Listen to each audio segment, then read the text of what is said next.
The forest was quiet, too quiet for war.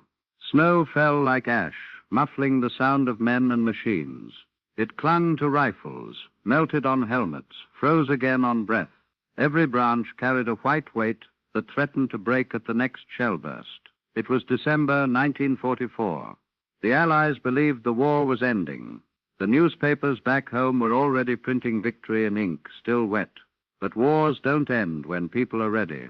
They end when the machines are finished. From the mist of the Ardennes, German armor began to move. Columns of tanks, half-tracks, and men in white camouflage uniforms advanced through the woods with silent discipline. Engines whispered beneath the fog. Radio static cracked like distant thunder. The last gamble of a dying empire had begun. One final strike to split the Allied front, to buy time, to prove that steel and faith could still bend destiny.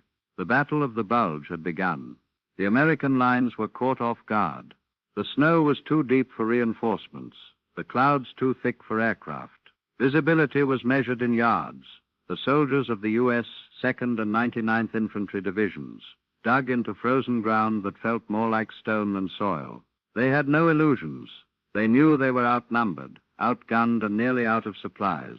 But in the ammunition dumps behind their foxholes sat crates marked with something new, something even the men stacking them didn't understand. They looked like ordinary shells, but inside each was a heartbeat of copper and glass, a fragile brain that could feel distance. They were called proximity fuses, and the world had never seen what they could do. Until that winter, the proximity fuse had been a naval secret, a weapon of precision meant for the sky. On ships and in anti-aircraft guns, it had turned guessing into knowing. It could sense a plane's presence and detonate at the exact distance to destroy it. But to bring it to the battlefield, to the chaos of snow, mud, and men, was something the military refused to risk. The fuse was too valuable, too classified. If captured, it could hand the enemy the future. That was the rule, until the rules froze with the Ardennes. When the German offensive began, the Allied command was desperate. The line was breaking. General George S. Patton, a man who worshipped momentum as if it were God, was told about the experimental shells. His answer was short. If it works, it'll save the war. If it fails, no one will be left to complain. Orders went out. Load the new ammunition. Do not ask how it works. Just fire high. It was the closest thing to faith the modern army had left. The night before the test, the gunners of the 2nd Division sat around their guns, smoking, swearing, staring at the frozen barrels that refused to warm even when wrapped in blankets. They could hear the rumble of German armor beyond the trees, the grinding of metal teeth on ice. Some men prayed. Some just checked the fuses, again and again, afraid to drop one, afraid to look foolish, afraid of what they were about to unleash. They didn't know it yet, but by morning they would be writing the first chapter of the machine age of war. Dawn came late to the Ardennes. It was not light so much as the soft surrender of darkness. The sky was pale, the color of ash mixed with milk. Somewhere beyond the tree line, the Germans were forming up, long gray lines, moving like a single metallic organism. The snow muffled everything except the rhythm of engines. It was the sound of inevitability. The American gunners had dug in on high ground, their breath turning to frost on the breeches of their 105mm howitzers. Each man carried the exhaustion of weeks without sleep, the weight of expectation, and now the strangeness of the new ammunition. To the untrained eye, it looked like any other shell. But inside, it wasn't explosive timing that decided detonation. It was proximity. Each fuse contained a miniature transmitter, sending out radio waves that bounced off anything near, a tree, a tank, a man. When the reflected signal returned within a split second, the fuse understood it was close enough. It decided, and then it ended. It was the first battlefield weapon that no longer relied on human instinct. December 23rd, 1944, mid-morning. The Germans advanced in tight formation, infantry between the trees, armored columns behind. They moved like clockwork, confident that the bad weather made them invisible. It was the last war that would ever believe in invisibility. On the ridge, the order came, fire high. The howitzers recoiled as one. Shells rose through the fog, arcs of steel disappearing into whiteness. And then something new. The explosions didn't strike the ground. They bloomed in the air. Perfect spheres of flame suspended above the snow. The first German ranks vanished. The second fell silent, confused, then terrified. The Americans stared through binoculars, watching the forest light up like a constellation being born. The shells were thinking. They were finding. Imagine a fuse in flight, a fragment of glass and copper tumbling through frozen air. Inside, a pulse. It sends out a whisper, listens for its echo, measures the heartbeat between emission and return. When the echo arrives, 0.5 of a second sooner than expected, it knows. The circuit closes. The sky blooms. No human could calculate that timing, but the fuse didn't need to think. It only needed to sense. In that moment, the sky learned awareness. The Germans called it Luftschlag aus dem Himmel. Air strike from heaven. To them it felt supernatural. No shells struck the ground. The air itself had turned into shrapnel. Branches rained down, torn clean from trees. Snow turned red and black at once. The smell of ozone mixed with blood and pine. Officers screamed orders that no one heard over the detonation's rhythm. It was as if the forest itself had begun to hunt them. A survivor later wrote, "We fired and the air answered." He didn't know how right he was. At American headquarters, the radio operators listened to field reports they couldn't believe. Enemy movement halted. Entire battalions erased. Casualty estimates beyond arithmetic. One colonel demanded confirmation. Did they drop gas? "No, sir," came the reply. "Just artillery. But it knows when to stop falling." Patton's staff called it divine intervention. The scientists at Johns Hopkins called it success. The soldiers called it luck because they had no word yet for precision that didn't come from human hands. Before the Bulge, Allied infantry had feared German artillery, its accuracy, its discipline. Now the fear reversed. German spotters watched their men vanish under invisible explosions and realized the old arithmetic was gone. They could not predict where safety was because safety no longer existed. Every piece of cover, every trench, every ridge was now a trap waiting for the air itself to betray them. One report captured it in a single line. The Americans no longer miss. It wasn't true, not entirely, but it felt true. And in war, feeling is often more powerful than fact. The artilleryman called it the whisper.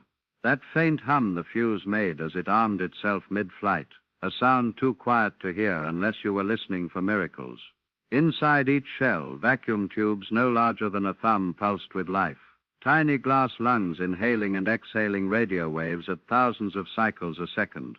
They were crude by modern standards, fragile, inconsistent, and yet they were alive in their own small way. They were machines that sensed. And in the frozen chaos of the Ardennes, that was enough to make them gods. When a proximity shell left the barrel, its timer activated a miniature transmitter. The circuit hummed, broadcasting an invisible halo of energy around itself. If that energy struck nothing, the shell remained silent, a blind eye hurtling through fog. But if it met an echo, a reflection from tree, tank, or flesh, the wave returned a fraction faster, a fraction stronger.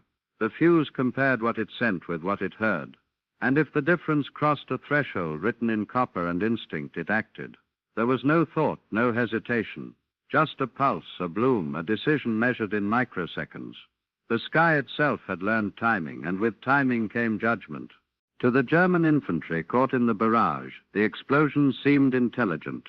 They struck at the perfect height, just above the line of march, where helmets ended and air began. Shrapnel fell like metallic rain, ripping through men who thought they'd found cover. Foxholes offered no refuge. The blasts sought them out and entered from above.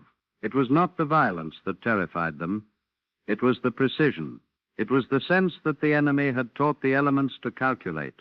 One soldier later wrote, "It was like fighting mathematics." By the afternoon of December 23rd, American positions that should have collapsed were holding firm. German attacks that should have succeeded dissolved into confusion and smoke. The artillery commanders were cautious at first. They had been told the fuse was experimental, a fragile invention unsuited for the mud and cold. But the results spoke louder than doctrine. Messages rushed up the chain of command. Effect of new fuses extraordinary. Request immediate resupply. At Air Chef headquarters, Patton grinned through the cigarette smoke. He didn't pretend to understand the science.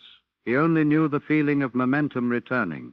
"The bastards finally built something that thinks faster than I do," he said, and poured himself another drink. Thousands of miles away, in a lab at Johns Hopkins, the men who had built the fuse received the first coded cables, short, cautious phrases. No mention of where or how it had been used. But they understood the numbers, impact ratios that defied probability, enemy formations reduced to fragments. It was working. Their impossible device had survived the field. One physicist wrote in his notebook that night, "The circuit has passed the threshold. The equation is now human." He meant that their invention had crossed from theory into consequence, that the fuse no longer belonged to them but to history. After the first day, soldiers began to notice a pattern. The fuses seemed to learn. When fired into forest, they burst above the canopy, turning branches into shrapnel. When aimed at tanks, they waited longer, detonating just before impact to peel armor like fruit. It wasn't intelligence in the human sense, but it looked like it. It felt like it. The shells behaved as though they understood context. War had created a new creature, something that measured, sensed, and executed without conscience or confusion. The age of guessing had ended. The age of sensing had begun. Victory breeds discomfort. As the front stabilized and the reports grew euphoric, a strange unease settled over the officers. They had witnessed efficiency unlike anything before, and efficiency in war is a cold thing. One lieutenant wrote home, "It's too clean, too perfect. You can't even hate it properly." The soldiers stopped cheering after the barrages. They watched the smoke rise, listened to the fragments falling like rain, and wondered when the world had become so silent about death. They were winning, but the machines were learning how to win without them. By the third day of the offensive, the snow no longer looked white. It was streaked with soot, with copper dust, with something darker that never melted. The air smelled like ozone, a strange sweetness that clung to metal. The German advance was slowing, not because the Allies had more men or more tanks, but because the air itself had turned against them. For the first time in history, the battlefield had become aware of its targets. At dawn on December 25th, Christmas morning, American artillery unleashed a coordinated barrage along a 10-mile front. Each gunner worked from coordinates already burned into muscle memory. But this time they didn't aim for the enemy. They aimed for proximity. Shells rose through the fog in mechanical harmony. Every detonation bloomed at the same invisible altitude, 30 feet above the snow, the perfect height for devastation. Observers described the pattern as geometric, not chaos, not noise, order, as if the barrage had been conducted rather than commanded. For the first time in warfare, destruction had rhythm. German radio operators tried to relay coordinates. They never finished. Communication lines disintegrated in seconds as the shells adjusted their own timing. What began as an assault turned into a massacre. When survivors stumbled back through the woods, they spoke of a weapon that could see through trees, of artillery that exploded before they could even hit the ground, of shells that felt alive. The psychological collapse was faster than the physical one. Entire units abandoned their heavy weapons to flee into the forest. The officers shouted, "Hold the line," but no one trusted the line anymore. The sky had erased it. When the reports reached headquarters, Patton read them slowly, smiling without humor. He had fought long enough to recognize the sound of history turning. He wired to Washington. The new fuses performed beyond expectation. The enemy is broken. The air has joined our artillery. He added a line that his aide later said was muttered more to himself than to the telegram. "I think we've just seen the first goddamn machine with intuition." It was the kind of sentence that only made sense in war, where intuition and destruction were now synonyms. In Washington, the scientists who had designed the fuse met in a small room to celebrate. The champagne was flat. The applause awkward. They were engineers, not killers. Someone read the telegram aloud. Then the room went quiet. The head physicist, a man who had once taught at MIT, raised his glass and said, "We gave the shell a sense of awareness." He hesitated before adding, "Now it's our turn to understand what that means." No one answered. The war was proving their brilliance, but also their irrelevance.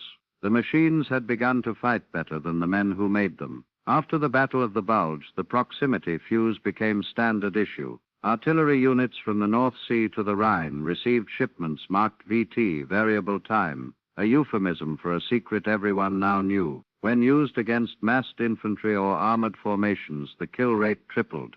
The term kill rate itself entered official vocabulary for the first time. War had adopted statistics as language. Generals no longer spoke of courage, but of yield. They measured efficiency in lives removed per shell fired. They had at last found a way to mechanize certainty. The sky had become an accountant. By late January, the German offensive was over. The panzers were stranded, their fuel gone, their morale frozen solid. Prisoners told interrogators the same thing over and over. We never saw them. We only heard the air brake. They called it Himmelstahl, sky steel, a weapon that erased the difference between heaven and hell. When Allied troops walked through the abandoned positions, they found weapons dropped mid-reload, helmets dented from shrapnel that had fallen from above like iron rain. Even the trees were flayed, their bark stripped in spirals from pressure waves. The fuse had not just ended a battle. It had introduced a new kind of fear, fear of perfection. In the following months, no parade celebrated the fuse. No medal bore its name. Its existence remained classified until the 1950s. But for the soldiers who fired it, its memory remained the shape of silence. One gunner said years later, "I remember the light, not the explosion, the light. It was clean." He paused before adding, "too clean." He didn't mean beautiful. He meant absolute. Because for the first time, war had achieved precision so perfect that it no longer looked like chaos. It looked like design, and design in war is indistinguishable from divinity. When the smoke cleared over the Ardennes, the survivors looked up at a sky that had changed. It no longer belonged to clouds and wind, but to signals, invisible, measured, obedient. The artillerymen packed their guns, not realizing they had just opened a door that could never be closed. The day the proximity fuse worked on land was the day humanity taught the sky how to think. War had always been loud, but the new war, the one that began in those frozen woods, was quieter. It spoke in frequencies, in echoes, in equations. Men once measured range by instinct. Now machines did it faster. And without doubt, the proximity fuse became a symbol of this new fluency, the fusion of physics and fate. Every new invention after it, missiles that tracked heat, torpedoes that listened for propellers, bombs that steered by radar, spoke the same dialect, a dialect that said sense, compare, decide. The fuse had been the first word of that language. The rest of the century would finish the sentence. When the war ended, the fuse was hailed as a secret victory. But in private, the scientists who had built it began to ask questions no one wanted to answer. If a shell could sense distance, could it also sense motion? Could it track heat? Could it one day choose between targets? Those questions were not asked aloud in 1945, but they lingered, like the smell of cordite in the snow. And as the Cold War began, those questions became blueprints. By the 1950s, the same principle that guided the VT fuse was guiding radar-seeking missiles and anti-aircraft systems. Circuits that once filled a fuse now fit inside a bullet. The sky was full of sensors, the seas full of sonar, the ground full of minds that could hear footsteps. The fuse had multiplied, each descendant more precise, more selective, more invisible. In secret laboratories, engineers described these devices as smart weapons. But the truth was simpler. They were still fuses, still circuits, listening for echoes, still waiting for permission to explode. Only now, the permission came from themselves. After Hiroshima, after Nagasaki, after the world learned that perfection could erase cities, some scientists began to feel haunted. They met in quiet rooms and asked the same question again and again. Where is the line between calculation and conscience? The proximity fuse had blurred that line. It had shown that awareness could exist without morality. That sensing was not the same as understanding. In the aftermath, one physicist from the original team wrote, "We gave a machine the ability to know distance, but not consequence." That sentence became his epitaph. For the men who had fired those shells, the memory was simpler. They remembered the silence after the last barrage, a forest where even the birds were gone. One of them, an old artilleryman interviewed decades later, said, "I think that was the moment machines stopped needing us." He wasn't bitter. He said it the way a father speaks about a grown child, with pride and with loss. He still kept one fuse on his shelf. The glass cracked, the copper dulled. When asked why, he smiled faintly. "It reminds me that we used to be the smartest things on the battlefield." Every modern weapon, from drones that strike unseen to missiles that guide themselves by GPS, is a whisper of that winter in 1944. The logic remains the same. Emit, detect, decide. The only difference is speed. The circuits think faster now, so fast that they no longer wait for us to comprehend their choices. We taught them when, they are teaching us why. In museums, the proximity fuse sits behind glass, small, unremarkable, almost delicate. A label calls it an early example of miniaturized electronics. It doesn't mention what it really was, the first mind of the modern battlefield.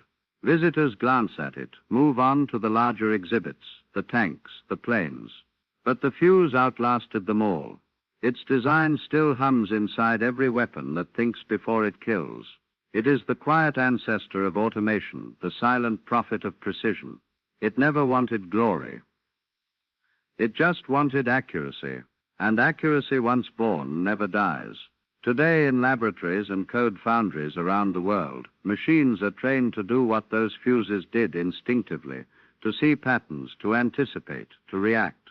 Artificial intelligence is not new. It began when the first circuit learned to tell the difference between near and far. The rest was just elaboration, more data, more distance, the same hunger for precision, the same absence of mercy. The Battle of the Bulge was supposed to be Germany's last offensive. Instead, it became humanity's last war, fought entirely by men. After it, the machines took over the arithmetic of destruction. The soldiers who survived that winter saw more than a victory.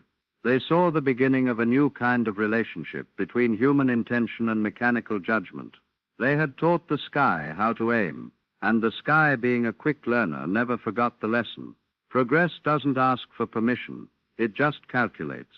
It moves at the speed of what's possible, not what's wise. The proximity fuse was a triumph of ingenuity, and the quiet proof that invention is never neutral. It gave the world precision, and in doing so it took away the illusion of control. Because once you teach a machine to sense the world, you can never make it stop listening.